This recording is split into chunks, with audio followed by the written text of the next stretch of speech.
하나님 우리 아버지와 주 예수 그리스도께서 은총과 평화를 여러분에게 내려주시기를 빕니다. 네가 만일 하나님의 아들이어든 자기를 구원하고 십자가에서 내려오라. 예수께서 십자가에 못 박히셨을 때 지나가는 사람들이 고개를 저으며 예수님을 조롱한 내용입니다. 같은 모양으로 대제사장과 서기관 그리고 장로들도 남은 구원하였으나 자기는 구원하지 못하는가 보다며 십자가에서 내려오면 이스라엘 왕으로 믿겠다고 희롱했습니다. 온 우주를 구원하기 위해 예수님의 십자가는 우연이었을까요? 필연이었을까요? 남은 구원하였으나 자기는 구원하지 못한 무능력하고 무기력한 지상 최대 패배의 십자가는, 즉 예수님의 죽음은 도대체 무슨 의미일까요? 오늘 이사야 설교 본문은 하나님의 종에 대한 세 번째 노래입니다. 이 노래는 종이 직무시 당하는 고난에 대해 다루어집니다. 그의 임무, 그의 고난, 그와 하나님의 관계가 예언자들의 범주에 속하는 것으로 이해되고 있습니다. 특별히 이 노래에서 종은 하나님의 제자로 표기됩니다. 하나님은 종에게 학자들의 혀를 주시고 아침마다 깨우치시며 귀를 깨우쳐 주시고 학자같이 알아듣게 하십니다. 그런데 그의 직무가 심상치 않습니다. 이사야 50장 5절에서 6절을 읽어보겠습니다.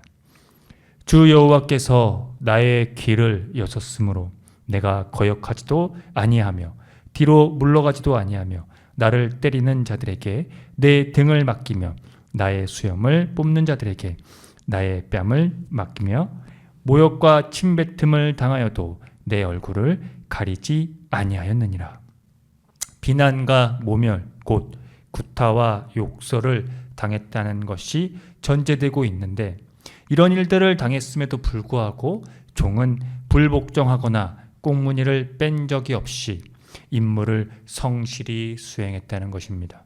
도대체 종이 이렇게까지 복종한 이유가 무엇이었을까요? 그는 하나님 신앙, 곧 기독교 신앙을 정확히 간파하고 있었습니다. 나를 의롭다 하시는 이가 가까이 계시다는 것이 그것입니다. 그는 하나님이 자신을 도우시니 아무리 모욕을 당해도 마음이 상하지 않고 오히려 각오하고 모든 어려움을 견뎌냈습니다. 자신을 누군가가 고소하여 법정에서 다투더라도 하나님이 자신의 죄 없음을 알아주시고 옆에 계시다는 것을 확신했기 때문입니다. 비난과 모멸 그리고 구타와 욕설을 당하고 있지만 하나님이 이 치욕을 벗겨주리라는 것이 아니라 하나님이 자신을 의롭다고 인정함으로써 과거와 현재에 당하는 비난과 모욕이 긍정적인 것이 되었다는 것을 시사하고 있습니다. 즉, 종은 모욕과 비난을 받아들인다는 것입니다. 하나님이 자신을 의롭게 인정해 주신다고 하는 것을 그가 의존하기 때문이었습니다. 기독교의 동방정교회와 로마 가톨릭 교회에서 제2의 경전으로 여기는 지혜서에서 모든 사람으로부터 조롱받는 의인을 하나님의 아들이요 하나님의 종이라고 가리키고 있습니다. 예수께서 십자가에 달리셨을 때 조롱하는 이들은 네가 하나님의 아들이라면 이라고 물었습니다.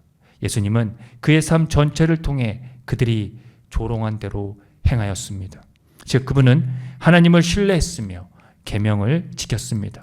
궁극적으로 죽음을 통해 계명을 실천하셨습니다. 이사야의 하나님의 종이 고난을 수용한 것과 같이 예수께서는 끝까지 하나님이 주신 사명에 하나님께 버림받는 일까지도 다 순종하신 겁니다. 백부장과 그와 함께 예수님을 지키던 사람들이 예수님의 죽음 이후 지진과 여러 가지 일어난 일들을 보고 몹시 두려워하여 참으로 그분은 하나님의 아들이셨다고 말했습니다. 이런 증언이 전승되어서 초기 교회는 그리스도의 찬가를 만들었습니다.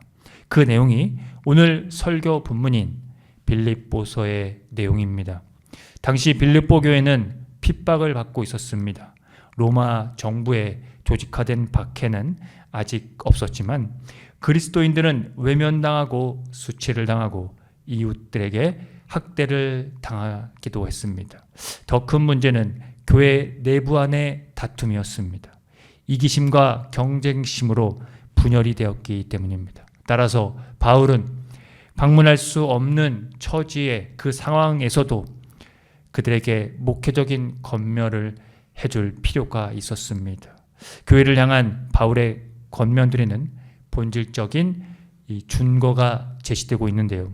바울은 그리스도의 찬가를 상기시키면서 그리스도인이 서로 간에 참되게 견지해야 하는 것을 명시했습니다. 그것이 바로 그리스도 예수의 마음, 그분의 태도였습니다.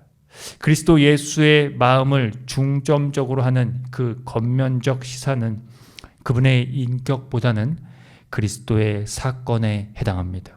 예수께서 하나님과 본질이 같은 분이셨지만 굳이 하나님과 동등한 존재가 되려 하지 않으시고 오히려 자기를 비워 종의 신분을 취하셔서 우리와 똑같은 인간이 되시어 당신 자신을 낮추셔서 십자가에 달려서 죽기까지 하나님께 순종하셨다는 것이 그것입니다.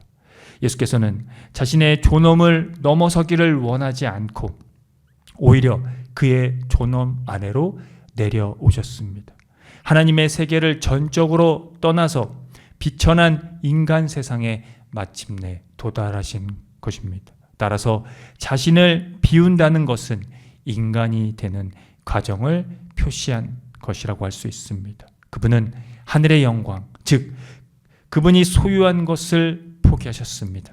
그래서 우리는 역사적인 이 종의 현존의 길에 있어서 예수께서 자기를 낮추시고 죽기까지 순종하셨다는 것에 반드시 주시해야 합니다. 이것이 하나님의 계시 사건입니다. 이 계시를 통해 우리는 예수님을 키리오스, 즉 주님이시라고 고백하여 하나님께 영광을 돌리게 되었습니다. 그러므로 바울은 그리스도의 모범적인 이 겸손의 크기를 상승시키려 순교 가운데 있는 빌립보 교인들에게 십자가를 지적함으로써 확고한 신념을 주려고 했던 것입니다. 복음에 합당한 삶을 살도록 말입니다.